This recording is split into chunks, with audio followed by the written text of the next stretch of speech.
Hello! I just submitted my thesis, and that was my last assignment for my master's in reconciliation.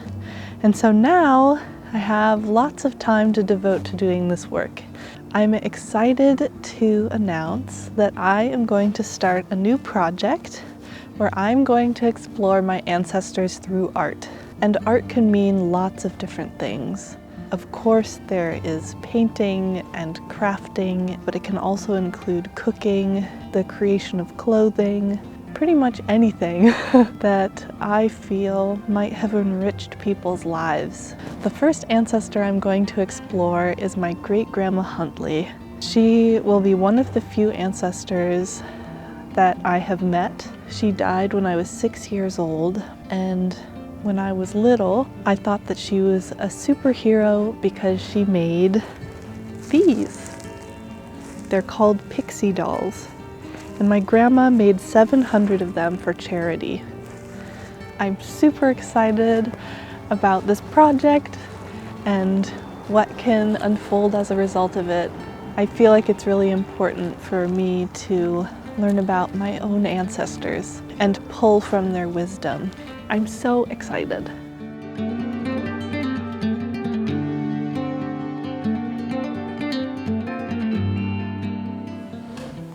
So let's begin. This one is a really good example to base mine on because I can tell really easily where the fabrics are different from each other since they're different colors. So I'm just going to draw what that looks like.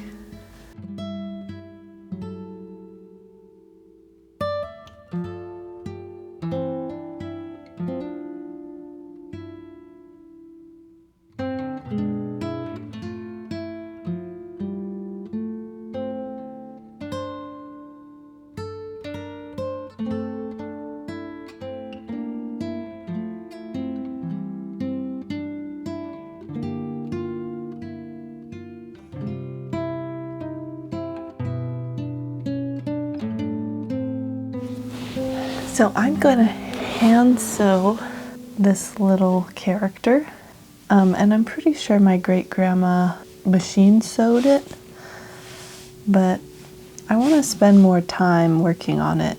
I think hand sewing it will be a little more connective for me.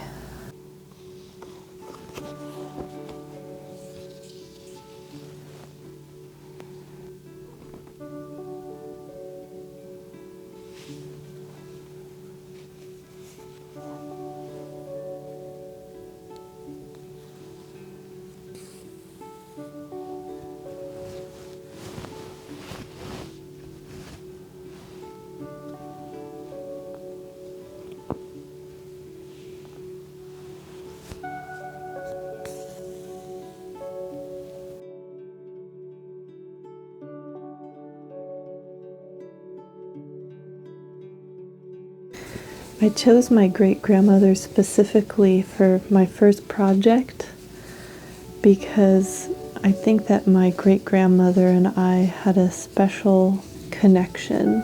She and I, ever since I was born, seemed to really love each other.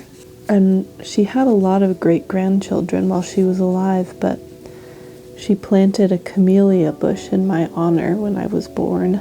And I used to steal her cane and walk around with it when I was just learning how to walk. And I just remember always wanting to be around her. My great-grandmother was a very hard-working woman, and she was a single mother. And she started a catering business during the Great Depression in order to support her children. I can't even imagine how much effort that took.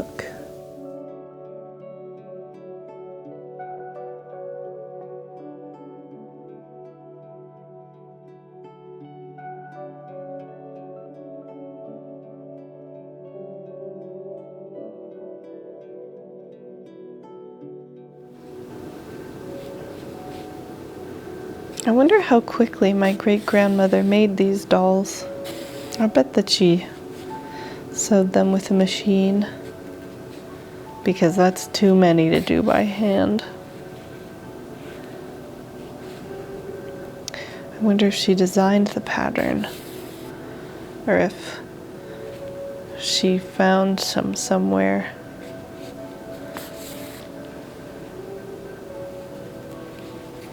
Did she enjoy choosing the fabrics? Where did she get her fabric? Did she walk there, or did she drive? How much fabric did she buy at a time?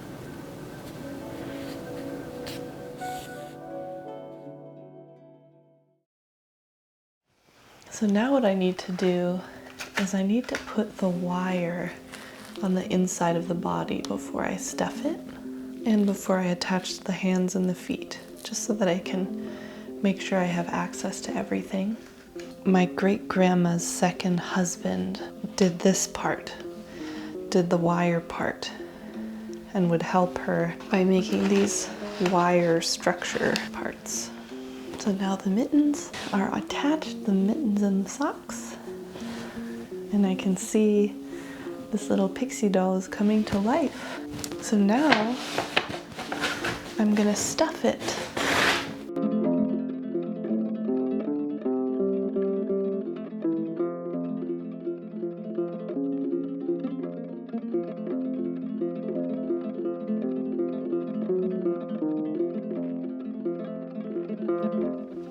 So we're on to the best part, which is decorating this little one.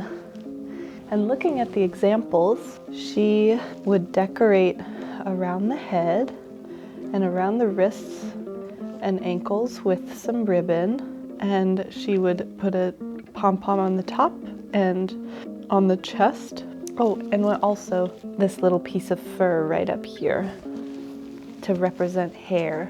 And I don't have any fur, but I do have felt. And I thought that maybe that might work as hair. I'm so close to being done, and I'm so excited to do this part. So let's get started.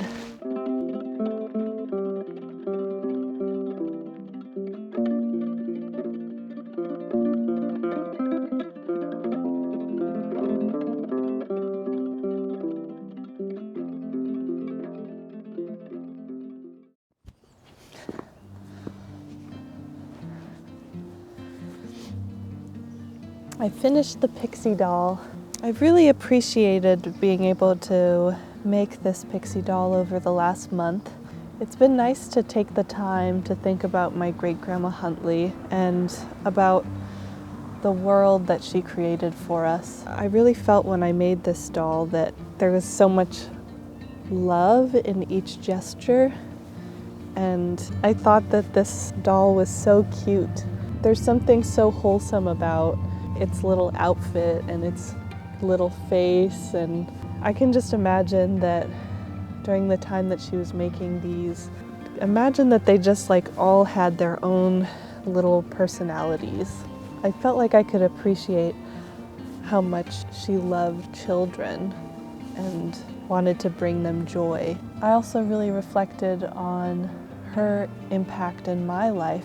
I loved her so much when I was a little girl, you know? I thought that she was a very special person to be able to create these toys, you know? I had never heard of anything like that before. So I feel touched to have been able to step into that role of someone that I admired so much at such a young age, you know? Now I'm the one who made this doll, made this magic, and I can offer it. I'm really excited to continue to explore what my other ancestors have to say through their art. If you're interested in continuing to join me on this journey as I explore my ancestors through their creative practices, I invite you to subscribe.